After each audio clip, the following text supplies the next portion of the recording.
Shalom Bapak Ibu yang dikasihi Tuhan, saudara-saudaraku. Saat ini saya ingin tahu kabar Bapak Ibu Saudara saat ini, gimana puasanya? Luar biasa, masih kuat, amin.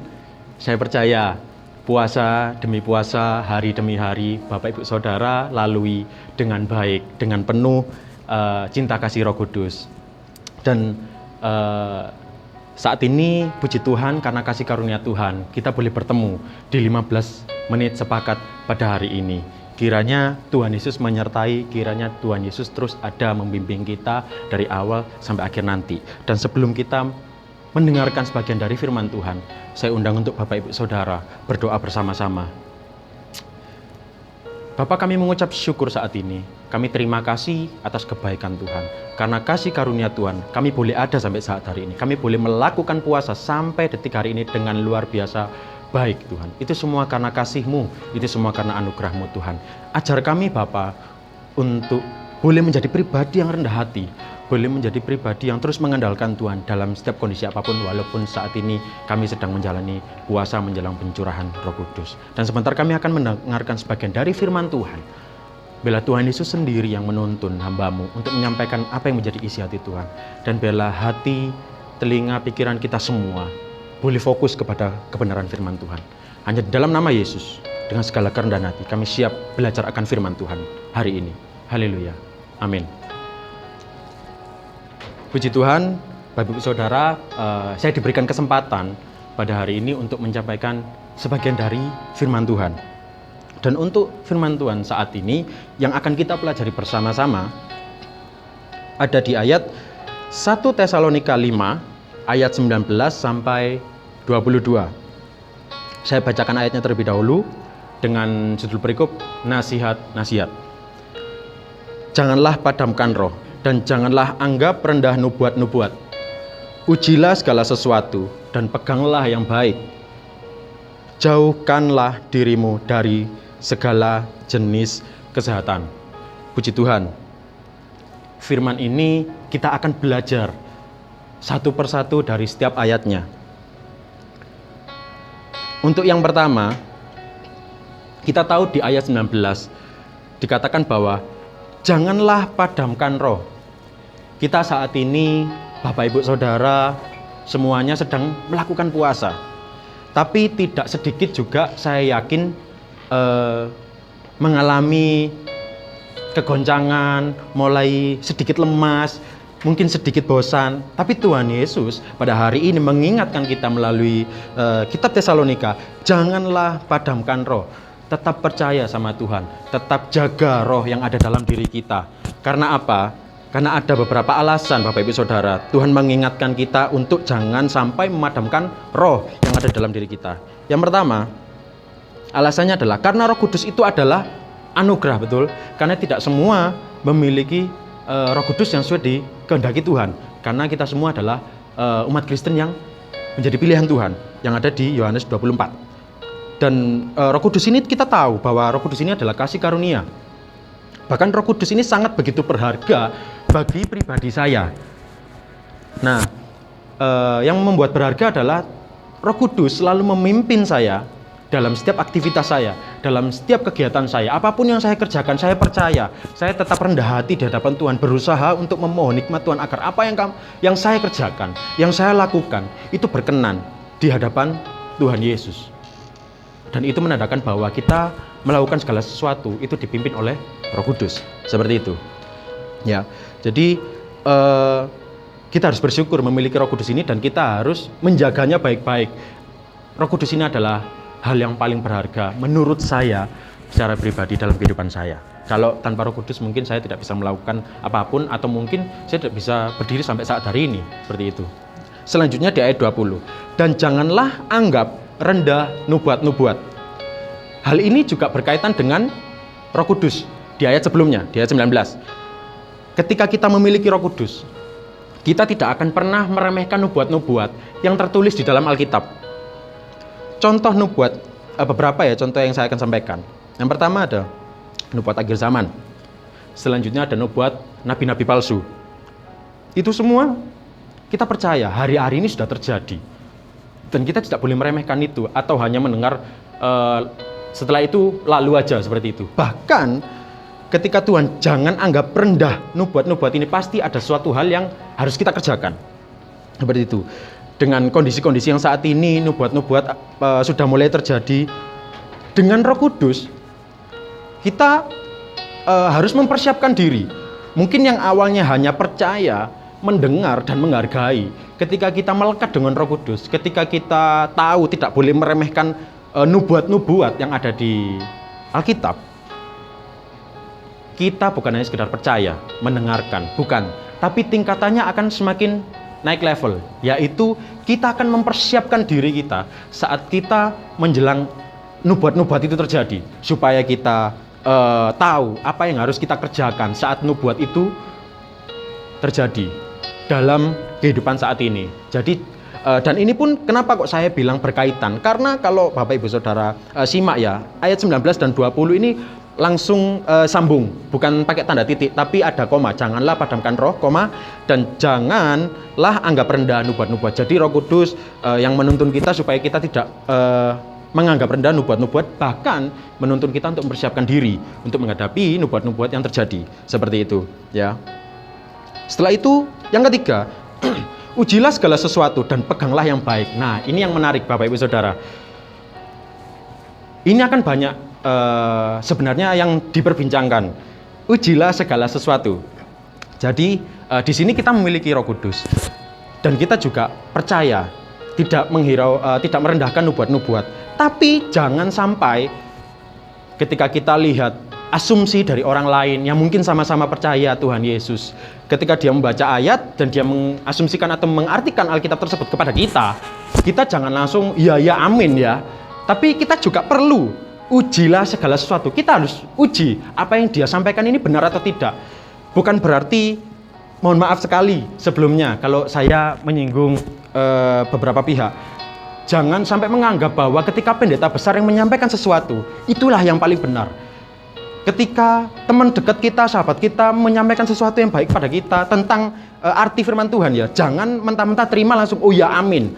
Jangan. Di sini Tuhan mengajarkan kita ujilah segala sesuatu. Jadi tidak ada garansi ketika pendeta besar, sahabat kita menyampaikan arti dari Alkitab itu sendiri, garansi 100% itu adalah hal yang benar. Tidak ada garansi. Tapi ketika kita melihat atau membaca Alkitab tersebut, 100% itu benar. Tapi kalau asumsi dari orang lain yang sudah membaca Alkitab dan disampaikan ke kita harus belajar untuk menguji segala sesuatu atau segala yang disampaikan oleh orang tersebut. Seperti itu. Jadi saya pun ketika saat ini saya menyampaikan beberapa hal, Bapak Ibu Saudara berhak untuk menguji apa yang saya sampaikan. Apakah ini benar? Apakah ini sesuai fakta? Apakah ini sesuai dengan kebenaran firman Tuhan? Apakah ini yang dimau oleh firman Tuhan? Seperti itu. Jadi jangan sampai diterima mentah-mentah. Seperti itu ya. Jadi kita harus menguji segala sesuatunya. Terus gimana kita menguji sesuatu itu benar atau tidak? Nah, kita akan membaca juga di ayat Matius 6 ayat 33. Yaitu, tetapi carilah dahulu kerajaan Allah dan kebenarannya, maka semuanya itu akan ditambahkan kepadamu. Nah, carilah dulu kerajaan Allah, cari dulu, belajar, teliti akan firman Tuhan, baru kita bisa memberikan, baru kita bisa menerima atau mensaring apa yang Tuhan, bukan Tuhan ya, kita bisa mensaring apa yang orang lain asumsikan terhadap ayat yang dia baca. Seperti itu. Kita tidak diajarkan untuk menilai orang ini tidak baik atau tidak benar ya, tapi kita diajarkan untuk menguji segala sesuatu yang diasumsikan oleh beberapa orang di sekitar kita. Seperti itu. Siapapun. Nah, setelah itu, maka semuanya itu akan ditambahkan kepadamu. Tuhan akan membukakan kita semua. Ketika kita belajar, kita akan menemukan hal yang benar. Ketika kita belajar, kita semakin teliti, kita semakin kritis akan apa yang menjadi asumsi orang-orang di luar sana. Dan kita sama-sama jemaat Tuhan di GBI Sentro ini harusnya memiliki sifat yang seperti itu. Karena kita akan semakin tumbuh bersama-sama. Kita tidak menjadi pribadi yang pasif, tapi kita menjadi pribadi yang aktif, yang selalu semangat untuk mencari kebenaran firman Tuhan. Dan kita akan bertumbuh bersama-sama. Bukan satu orang bertumbuh, yang lainnya pasif, bukan. Tapi kita bertumbuh bersama-sama. Itu yang dikehendaki oleh Tuhan Yesus Kristus. Seperti itu. Jadi ingat ya Bapak Ibu Saudara, kita harus selalu uji segala sesuatu yang disampaikan atau asumsi-asumsi orang tentang ayat Alkitab yang dia baca. Dan peganglah yang baik. Ketika kita sudah mengerti, ketika kita sudah men-sharing semuanya, oh ya benar, itu kita pegang baik-baik untuk kita memberitakan kepada orang yang selanjutnya bertemu dengan kita. Nah, itu menjadi berkat bagi banyak orang yang ada di sekitar kita. Selanjutnya, jauhkanlah dirimu dari segala yang jahat. Kita pasti tahu semuanya segala yang jahat itu seperti apa. Nah, saya mau buat simpel aja.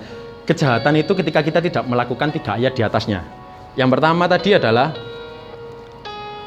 janganlah padamkan roh. Ketika kita memadamkan roh itu kita sedang melakukan kejahatan. Yang kedua, dan janganlah anggap rendah nubuat-nubuat. Ketika kita merendahkan nubuat-nubuat, apa ini. Nah, merendahkan orang lain, itu kita sedang melakukan hal yang jahat. Kita tidak memiliki kerendahan hati. Dan itu bukan sifat Roh Kudus ya. Selanjutnya, kita tidak menguji segala sesuatu yang disampaikan oleh orang lain. Ketika kita orang lain berbicara apa, kita langsung amin, amin, amin. Oh iya benar, padahal itu sesat. Seperti itu ya, padahal itu nggak benar. Terus kita amin dan kita terjebak dalam ketersesatan itu. Itu pun kita juga sudah melakukan hal yang jahat. Karena apa? Kita tidak mencari kebenaran yang mutlak dalam Alkitab tentang Yesus, tapi kita lebih percaya pada asumsi manusia yang belum tentu benar adanya.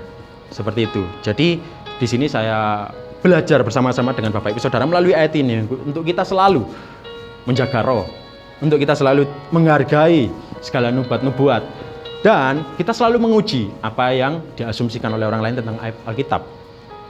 Dan kita selalu pegang segala sesuatu yang baik. Seperti itu ya. Dan kita juga tidak boleh melakukan hal yang jahat di hadapan Tuhan, karena itu mendukakan hati Tuhan.